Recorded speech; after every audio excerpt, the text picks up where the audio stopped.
हरे कृष्णा। आप सभी को साल की सबसे बड़ी निर्जला एकादशी की बहुत बहुत शुभकामनाएं। भगवान लक्ष्मी नारायण आप सभी की मनोकामनाएं पूरी करें। आइए सुनते हैं निर्जला एकादशी की व्रत कथा।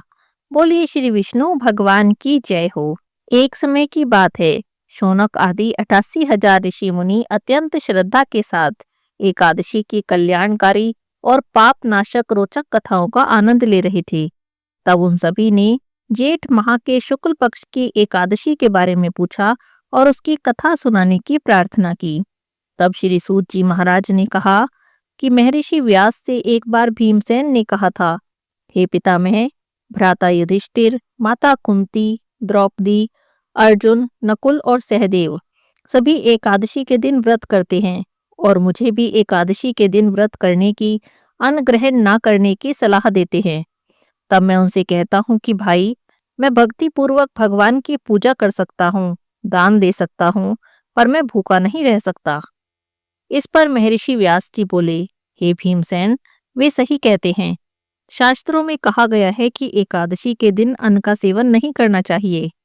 यदि तुम नरक को बुरा कहते हो और स्वर्ग को अच्छा कहते हो, तो प्रत्येक माह की दोनों एकादशी को अन्न ग्रहण मत किया करो।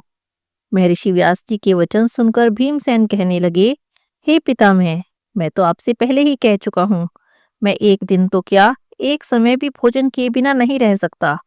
मेरे लिए पूरे दिन का उपवास करना संभव नहीं। मेरे उदर में अग्नि का वास है, जो अत्यधिक अन्न ग्रहण करने पर ही शांत होती है। यदि मैं प्रयत्न करूं तो वर्ष में एक एकादशी का व्रत कर सकता हूँ। अतः आप मुझे कोई एक एकादशी का व्रत बताएं, जिसे करने से मुझे स्वर्ग की प्राप्ति हो। भीमसेन की बातें सुनकर व्यास जी बोले, हे पुत्र, बड़े बड़े ऋषि मुनियों ने अनेकों शास्त्र लिखे हैं। यदि कलयुग में मनुष्य उनका आचरण करे तो अवश्य ही मुक्ति को प्राप्त होता है। उसमें धन भी कम खर्च होता है। उनमें से जो पुराणों का सार है वो ये है कि मनुष्य को दोनों पक्ष की एकादशी का व्रत करना चाहिए, तभी उन्हें स्वर्ग की प्राप्ति होती है। हे वायुपुत्र, वृषभ संक्रांति एवं मिथुन संक्रांति के मध्य में जेठ माह के शुक्ल पक्ष की एकादशी आती है। उस एकादशी का निर्जला व्रत करना चाहिए। इस एकादशी के व्रत में स्नान और आचमन करते समय यदि मुख में जल चला जाए तो इसका दोष नहीं, परंतु आचमन में भी 6 मासे जल से अधिक जल नहीं लेना चाहिए। इस आचमन से शरीर की शुद्धि हो जाती है। आचमन में यदि 6 मासे से अधिक जल का प्रयोग किया जाए तो वह मद्यपान के समान है। इस दिन भोजन नहीं करना चाहिए। भोजन करने से व्रत का नाश हो जाता है।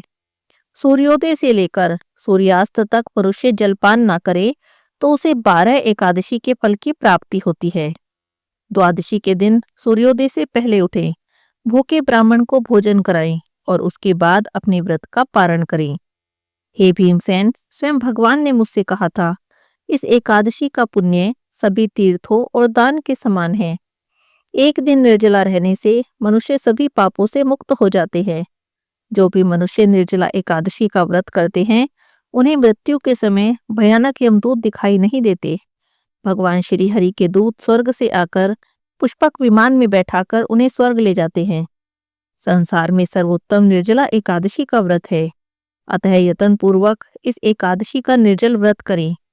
इस दिन ओम नमो भगवते वासुदेवाय इस मंत्र का यथासंभव जाप करें। गोदान करें। इस एकादशी को भीमसेनी एकादशी या पांडव एकादशी भी कहा जाता है। निर्जल व्रत करने से पहले श्री हरि भगवान विष्णु का पूजन करें और उनसे प्रार्थना करें, हे प्रभु, आज मैं निर्जल व्रत करता हूँ। इसके दूसरे दिन भोजन करूंगा। मैं इस व्रत को श्रद्धा पूर्वक करूंगा। आपकी कृपा से मेरे सभी पाप नष्ट हो जाएं। इस दिन जल से भरा हुआ घड़ा वस्त्र आदि से ढककर स्वर्ण सहित किसी सुपात्र को दान करें। इस व्रत के अंतराल में जो भी मनुष्य स्नान तप आदि करते हैं, उन्हें करोड़ों फल स्वर्णदान का फल प्राप्त होता है। जो भी मनुष्य इस दिन यज्ञ होम आदि करते हैं, उनके फल का तो वर्णन ही नहीं किया जा सकता। निर्जला एकादशी के व्रत के पुण्य से मनुष्य विष्णु लोक को जाता है। जो भी मनुष्य इस दिन अन्न खाते हैं, उन्हें चांडाल के समान समझना चाहिए। उन्हें अंत में नरक की प्राप्ति होती है। ब्रह्म हत्यारे, मद्यपान करने वाले, चोरी करने वाले, गुरु से ईर्ष्या करने वाले और झूठ बोलने वाले यदि इस व्रत को करें तो वे भी स्वर्ग के भागी बन जाते हैं। भगवान कृष्ण कहते हैं, हे अर्जुन, जो भी पुरुष या स्त्री इस व्रत को श्रद्धा पूर्वक करते हैं उन्हें भगवान विष्णु का पूजन करना चाहिए। फिर गोदान करें, ब्राह्मणों को दक्षिणा दें, निर्जला व्रत के दिन अन्न, वस्त्र, छत्र आदि का दान करें।